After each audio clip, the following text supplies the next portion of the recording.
Okazaki खंडों को जोड़ने वाला एंजाइम है, तो वो है ओकाजाकी जो खंड हैं वो डीएनए के खंड हैं, और डीएनए खंडों को जोड़ने वाला एंजाइम कौन सा है? लाइगेज। लाइगेज। दो बातें ध्यान रखनी है, डीएनए को तोड़ने वाला एक्सट्रैक्शन एंडोन्यूक्लियेज या प्रतिबंधन एंडोन्यूक्लियेज, तथा डीएनए को जोड़ने वाला लाइगेज। अगला है समापन कोडॉन का कार्य करता है, तो वो तीन हैं, यूएए, यूएजी तथा यूजीए। ये समापन कोडॉन है। डीएनए के एक चक्र में न्यूक्लियोटाइड होते हैं। वो ये कहना चाह रहा है कि डीएनए का ये जो चक्र होता है, इसमें कितने न्यूक्लियोटाइड होते हैं? तो इसमें कितने न्यूक्लियोटाइड होते हैं? 10 न्यूक्लियोटाइड होते हैं। अगला अनुलेखन में, अनुलेखन का अर्थ है डीएनए से जब एमआरएनए बनता है तब इसमें भाग लेने वाला एंजाइम है, तो ये कौन सा एंजाइम है? RNA polymerase. RNA polymerase.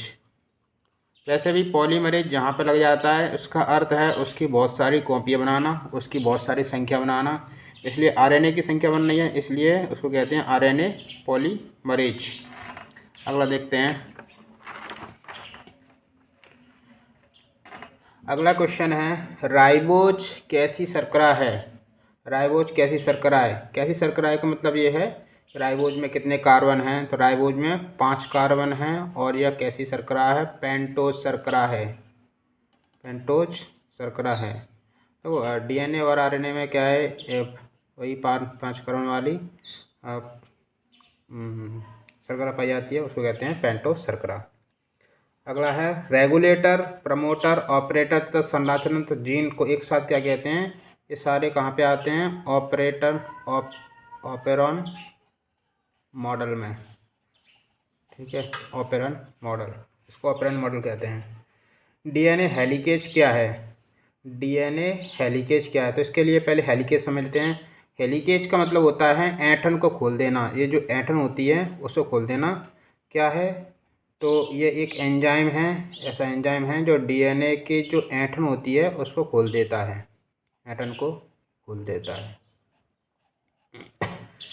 अगला, डीएनए की सूचना का अनुलेखन किस रूप में होता है?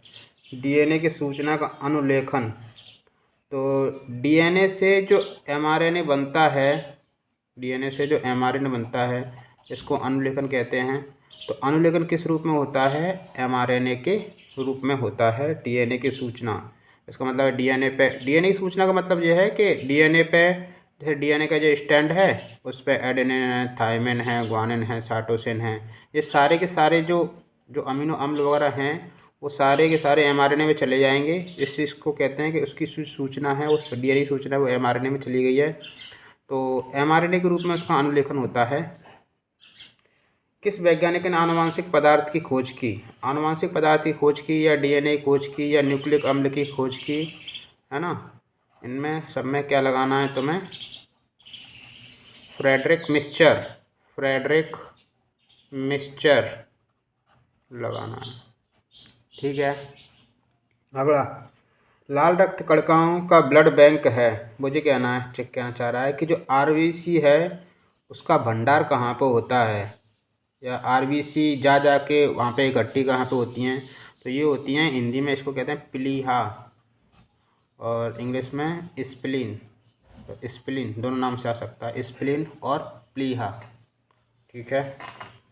अगला, ओंकोजिन की सक्रियता से होने वाला रोग है। ओंकोजिन बहुत ही इम्पोर्टेंट है, ओंकोजिन की सक्रियता से होने वाला रोग है। तो इससे कौन सा रोग होता है?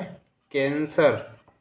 कैंसर, जब कैंसर होगा तो आपकी जो डीएनए हैं, आपकी जो कोशिकाएं हैं उसमें ओंकोजीन है वो एक्टिव हो जाएगा, सक्रिय हो जाएगा।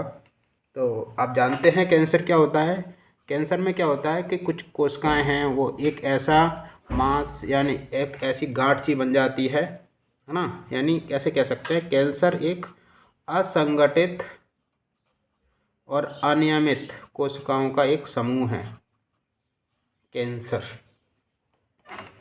अगला, रुधिर में होने वाला जो कैंसर है उसको ल्यूकेमिया कहते हैं। ब्लड का जो कैंसर है उसको ल्यूकेमिया कहते हैं। इसमें क्या हो जाता है, जो WBC है उनकी संख्या बढ़ जाती है। तो ब्लड है वो वाइट्स हो जाता है, मतलब कहते हैं खून का पानी हो जाता है, तो इसका मतलब खून का पानी नहीं होता है। WBC संख्या बढ़ जाती है और जो WBC है वो सफ़ेद होती है, और जब वो सफ़ेद होती हैं तो ऐसे कहा जाता है कि दूध का मतलब खून का पानी हो गया है। अगला एक प्रतिरक्षी अणु है। एक प्रतिरक्षी अणु है, इसका मतलब क्या है, एंटीबॉडी के बारे में बात कर रहा है। तो इसमें कितनी श्रृंखलाएं होती हैं, कितनी पॉलीपेप्टाइड श्रृंखला होती हैं, तो इसमें H2L2 इसका फॉर्मूला होता है। 2 हैवी होती हैं, 2 लाइट होती हैं, है ना। तो 4 पॉलीपेप्टाइड श्रृंखला होती हैं। अगला मलेरिया जो परजीवी है उसके वाहक का नाम क्या है। कहना चाह रहा है कि मलेरिया जो हमें रोग होता है वो उसका जो परजीवी है, परजीवी का मतलब है वो रोग कारक है। तो रोग कारक इसका कौन है, प्लाज्मोडियम है। और ये जो प्लाज्मोडियम है ये इसका वाहक कौन है, मादा एनाफिलीज, मादा एनाफिलीज मच्छर।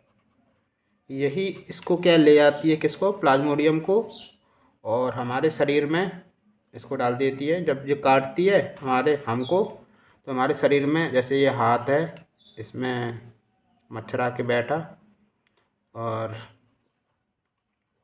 यहाँ पे इसने क्या है, इस अपने जो रहता है स्टाइल उसके द्वारा हमारे हाथ में प्लाज्मोडियम को डाल दिया। तो ये कौन डालेगा, मादा एनाफिलीज मच्छर। अगला है भ्रम पैदा करने वाले औषधियों क्या कहते हैं, तो इनको कहते हैं हेल्यूसिनोजन,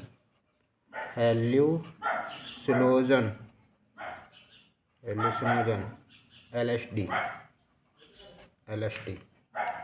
अगला ओपियम का स्रोत क्या है। सबसे पहले तो पता होना ओपियम क्या है, तो अफीम के बारे में बात हो रही है, अफीम के बारे में। तो इसका जो स्रोत क्या है वो ये पूछना चाह रहा है। अफीम तो स्रोत है ही, लेकिन इसका जो वैज्ञानिक नाम है वो पता होना चाहिए। वही आता है पेपेवर सोम्निफेरम,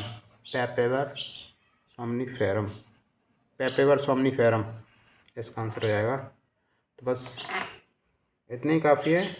तो कॉन्सेप्ट थोड़ा बनाइए और दिमाग में वो स्टोर हो जाना चाहिए क्या आंसर लगाना है। धन्यवाद।